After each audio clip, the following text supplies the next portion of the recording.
अस्सलाम वालेकुम। मुअज़्ज़ज़ किसान भाइयों और काबिल साद एहतराम नाज़रीन, मैं हूं आपका मेज़बान नियाज़ खान खिरानी और आप देख रहे हैं अपना प्रोग्राम सफ़र मंज़िलों का। नाज़रीन, मैं इस वक्त अपने काटन के फील्ड में यहाँ मौजूद हूँ और लास्ट ईयर यहाँ जो काटन थी वो सरसों के ऊपर सरसों का खेत ख़त्म हुआ और 26 मार्च को मैंने काटन लगाई थी। तो इस साल जैसा कि आप लोगों को मालूम है कि मौसम सरमा के एंड पर बारिश बहुत ज़्यादा हो गई और बारिश ज़्यादा होने की वजह से जो फसल पकी हुई थी वो उसकी कटाई बहुत लेट हुई और फिर अगर कटाई हो गई तो फिर बारिशें बहुत ज़्यादा हुई हैं और जिनकी वजह से जो नेक्स्ट फसल है उसकी काश्त काफ़ी लेट हो गई। तो जो फसल पिछले साल हमने 26 मार्च को काश्त कर ली थी, तो वो वाली फसल इस साल बहुत ज़्यादा फुर्ती करने के बावजूद भी हम 11 अप्रैल को कामयाब हुए उसे पानी लगाने के लिए। तो जैसा कि नाज़रीन, सबसे पहले तो मैं एक खुशी की बात बताऊंगा कि मैं अल्हम्दुलिल्लाह बड़ा मुतमईन हूँ कि डिस्ट्रिक्ट लिया में प्लांटर को हमने रिवाज दिया है और आज अल्हम्दुलिल्लाह सैकड़ों फार्मर जो हैं वो हमारे इस निज़ाम को कॉपी कर रहे हैं और लोग प्लांटर की तरफ कन्वर्ट हो रहे हैं और उन्होंने ड्रिल को खैर बात कह दिया है। प्लांटर के साथ जो काश्त है बिला शक व शुबा उसकी जो पैदावार है वो ड्रिल वाली पैदावार से कहीं ज़्यादा है और जो फर्टिलाइज़र का इस्तेमाल है तो या जो पानी का है वो भी इसमें कम होता है और पैदावार मजमूई तौर पर ज़्यादा होती है। नाज़रीन, आज हम आप लोगों के साथ इसका जो फर्टिलाइज़र प्लान है वो बताने लगे हैं। इसका जो स्प्रे प्लान है वो बाद में एक नेक्स्ट वीडियो में बताया जाएगा। तो फर्टिलाइज़र प्लान के मुतालिक दोस्त पूछते हैं कि खाद किस तरह देनी चाहिए। सबसे पहले तो मैं अपने तजर्बे की बात करूंगा कि ये सामने जिस खेत में मैं मौजूद हूँ, मेरा कैमरामैन आपको इसे घुमा कर दिखा भी सकता है कि ये जो खेत है हमने प्लांटर के साथ इसको लगाया और 11 तारीख को जो है ना हमने इसे पानी दिया, पानी लगाया। तो उसके बाद जब इसे प्लांटर के साथ हमने इसका केरा करवाया यानी बीज लगाया तो साथ ही 25 किलो डीएपी हमने उसी वक्त प्लांटर के साथ ही बीज के साथ साथ दे दी है। उसका फ़ायदा ये होता है कि जैसे ही पौधा निकलता है ज़मीन से बाहर तो उसे जो है ना खुराक साथ साथ मिलना शुरू हो जाती है और उसकी इब्तदाई स्टेज पर जो उसकी ग्रोथ होती है वो बेहतर होती है। पिछले साल हमने हाथ से चोपा लगवाया था तो जब पौधा बाहर ज़मीन के बाहर निकला तो उसकी ये खुशहाली नहीं थी जो इस साल खुशहाली है। तो हम ये महसूस कर रहे हैं कि अगर प्लांटर के साथ खाद कुछ दे दी जाए तो वो बहुत बेहतर है।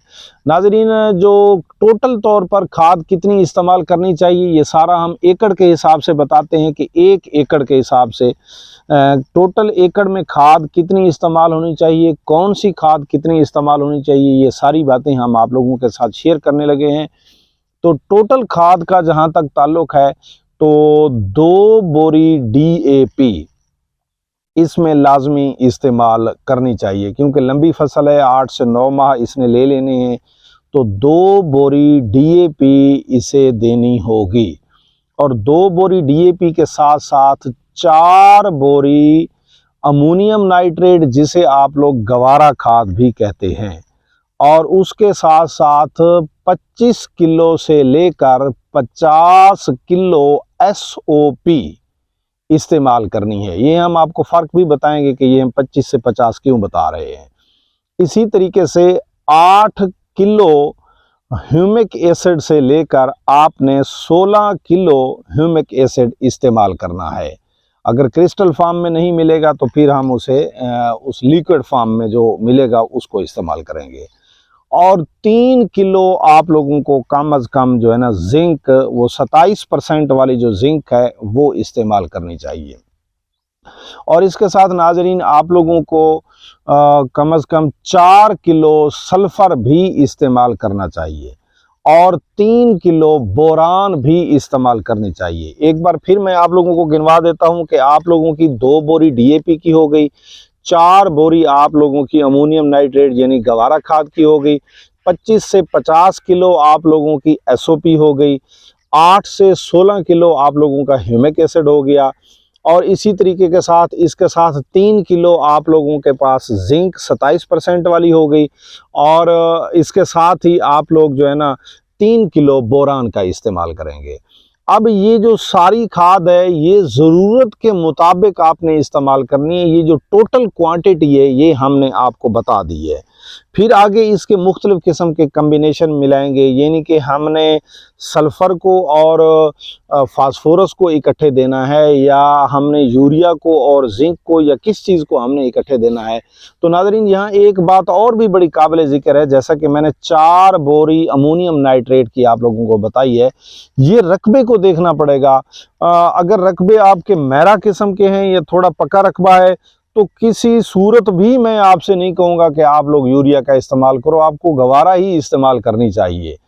अगर आप लोगों का रकबा थोड़ा कमज़ोर है, पौधा बड़ी सुस्ती से उठ रहा है, जल्दी बढ़ नहीं रहा, नाइट्रोजन की कमी है, तो फिर आप लोग 2 बोरी गवारा की और 2 बोरी उसकी जगह पे आप यूरिया की इस्तेमाल करोगे। बहरहाल यूरिया को ज़्यादा इस्तेमाल नहीं करना। आपको पता है कि यूरिया का ज़्यादा इस्तेमाल करने से फिर कपास के ऊपर सफ़ेद मक्खी जो होती है उसका हमला ज़्यादा होता है। इसलिए आप कोशिश करें कि यूरिया के इस्तेमाल से बचें। यूरिया को आपने उस वक्त इस्तेमाल करना है जब आप महसूस करें कि कपास की जो ग्रोथ है वो सही नहीं हो रही। अच्छा नाज़रीन, मैं ये आपको बताता चलूँ कि अब जैसा कि मैंने 25 किलो जो डीएपी है वो प्लांटर के साथ दे दी, तो 25 किलो का मकसद है कि आधी बोरी चली गई। उसके बाद 1.5 बोरी बच गई। अब जो 1.5 बोरी है उसकी मुख्तलिफ टर्नें बनाकर इसको मैं खाद दूंगा। वो जो 1.5 बोरी डीएपी की बकाया अभी बचती है, बिलफर्ज एक बंदा वो 1.5 बोरी डीएपी नहीं देता, वो उसकी जगह पर नाइट्रोफास देता है। तो वो याद रखिएगा कि डीएपी में जो फास्फोरस की मिकदार है उसको पूरा करने के लिए 1.5 की बजाय आपको 2.5 इस्तेमाल करनी पड़ती हैं, या 3 बोरियां इस्तेमाल करनी पड़ती हैं नाइट्रोफास की। तो फिर आप उस हिसाब से नाइट्रोफास खाद इस्तेमाल करोगे। नाइट्रोफास खाद बहरहाल कपास के लिए अच्छी खाद है। डीएपी लोग हेजिटेट इसलिए करते हैं क्योंकि जब उसे ड्रम में मिक्स किया जाता है, खादें याद रखिएगा सारी की सारी फ्लड करनी है। ये छठे वाला तरीका, ये कॉन्सेप्ट ख़त्म कीजिएगा। फ्लडिंग वाला तरीका ले आए, वो सबसे बेहतर है। वो आपकी जो है ना पैदावार उससे बेहतर होगी, आपकी फसलात को असर भी अच्छा होगा। आपने नाजरीन ख्याल ये रखना है कि जब इब्तदा होती है पहले 20-25 दिन तो आपने कुछ भी नहीं देना है। 25 दिन के बाद आपने खाद शुरू करनी है। तो जब आपने खाद शुरू करनी है तो पहले स्टेजेस पर ज़ाहिर बात है कि आप डीएपी देंगे या नाइट्रोफास देंगे। तो जो डीएपी है, डीएपी के साथ आपने इब्तदाई स्टेज पर जो है ना वो दे देनी है, बोरान दे देनी है। तो उसमें 1-2 पानी डीएपी और डीएपी बोरान के मिला के डीएपी ह्यूमिक एसिड, आप इस तरह कर सकते हैं कि एक पानी में डीएपी बोरान मिला लें, एक पानी में डीएपी ह्यूमिक एसिड मिला लें। डीएपी नहीं मिला रहे तो उसके जो मुतबादिल है आप नाइट्रोफास मिलाएंगे।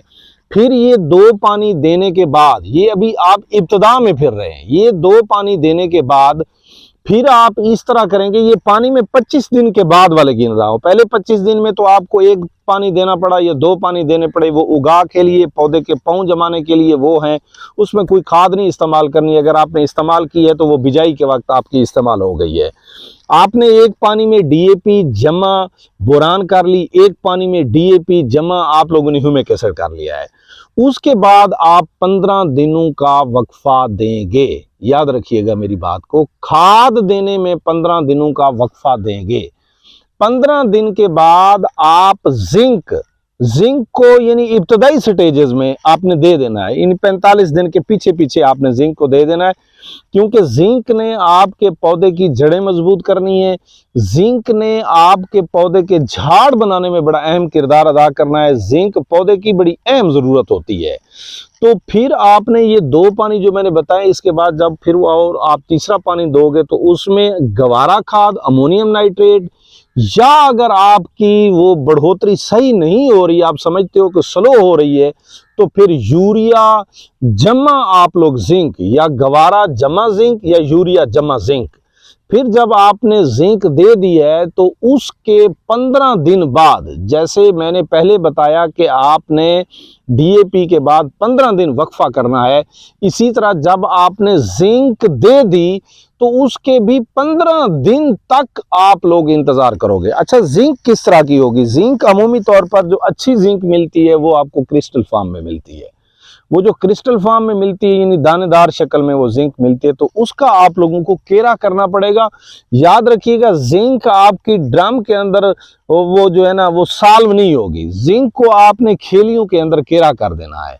जब आप जिंक का केरा कर चुके हैं, लिक्विड फॉर्म में भी जिंक मिलती है, लेकिन मैं जो रिकमेंड करता हूं, जो मेरे तजर्बे में आया है, जैसे कि मैंने अपनी जो गंदम थी वो आपको दिखाई थी और बताई थी, अल्हम्दुलिल्लाह मैं जो उसकी पैदावार लेकर बैठा हूँ, मैं बड़ा मुतमईन हूँ कि जिंक जो है वो दानेदार ही इस्तेमाल करनी चाहिए।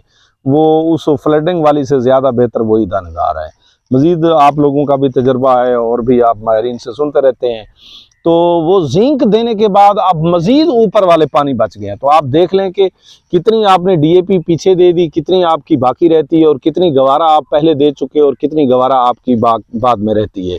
याद रखिएगा, किसी भी पानी पर 25 किलो से ज़्यादा खाद इस्तेमाल नहीं करनी और कोई भी पानी आप लोगों ने खाद के बगैर नहीं देना है।